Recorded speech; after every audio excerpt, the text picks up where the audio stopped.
Je vais vous parler d'une histoire qui m'est arrivée quand j'étais petit, et j'ai l'impression que c'était des rêves lucides que je faisais quand j'étais petit, car justement j'étais malade, j'avais une mononucléose. Mais au fond de moi, je sais que c'est réel. Donc, c'était en printemps, à New Wynehard dans le Maine, un petit village de 643 habitants, dans lequel j'habitais, sachant que je n'y ai habité que pendant 5 mois, car mes parents déménageaient beaucoup à cause de leur travail.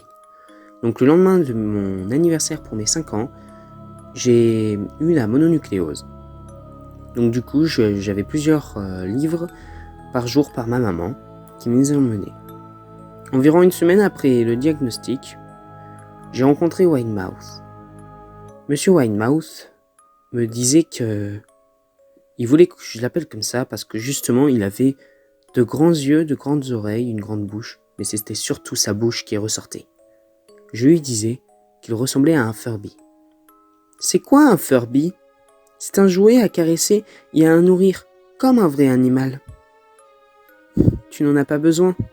Le mieux c'est d'avoir de vrais amis, comme moi. À chaque fois que ma maman rentrait ou que mon papa rentrait, il se cachait sous le lit, car il avait peur que mes parents le voient et qu'ils ne veulent plus que l'on joue ensemble. Le 3e ou 4e matin, après sa rencontre, il vient dans ma chambre en disant « J'ai trouvé un nouveau jeu ! Regarde, va dans la salle au bout du couloir !» Sachant que mes parents ne voulaient pas que je quitte le lit. Bon, je l'ai suivi. Il faut savoir que nous étions au 2e étage et qu'il y avait une inclinaison. Du coup, c'était plus haut que 2 étages. Imagine un trampoline doux, tu sautes, puis tu rebondis. Essaye, tu vas voir, ça marche. Sceptique, je lui dis que ça faisait une longue chute. C'est ça qui est amusant. Étant malade, j'avais pas la tête pour imaginer. Peut-être plus tard. Il a été un petit peu en colère, puis quelques secondes plus tard, il a été déçu. Si tu le dis. Le lendemain, il vient dans ma chambre en me disant « Viens, je vais t'apprendre à jongler. Regarde, je t'ai ramené une boîte. Regarde ce qu'il y a dedans. » Il y avait des couteaux. « C'est amusant. Je veux que tu essayes de jongler avec. » Mais non, mes parents vont me tuer. J'ai pas à avoir des couteaux dans ma chambre.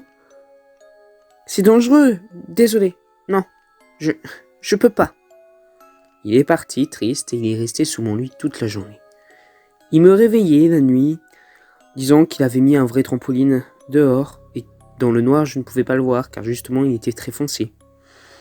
Ou il continuait le matin, jusqu'à mon réveil, à me persuader en m'encourageant de sauter. Ma mère m'a envoyé dehors pour que je puisse prendre l'air, car j'étais resté très longtemps dans ma chambre. Et Monsieur Winemouth m'a dit qu'il avait quelque chose à me montrer et que cela était sans risque. C'est un chemin important. J'avais beaucoup d'amis qui avaient ton âge.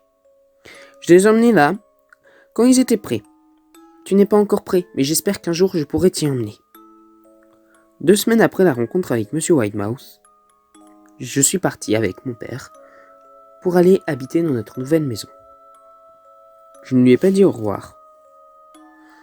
À 4h du matin, dans le camion de déménagement, j'ai regardé en direction d'une des fenêtres et je vis Monsieur Winemouth qui me disait au revoir avec un couteau à steak dans l'autre main. Des années plus tard, je suis revenu dans ce petit village et j'ai revu la maison. La maison avait pris feu. Et je n'ai pas revu Monsieur Winemouth, donc du coup je me disais qu'il n'apparaissait que parce que justement il était lié de près ou de loin à cette maison. J'ai vu le sentier, un petit chemin de santé que j'ai pris.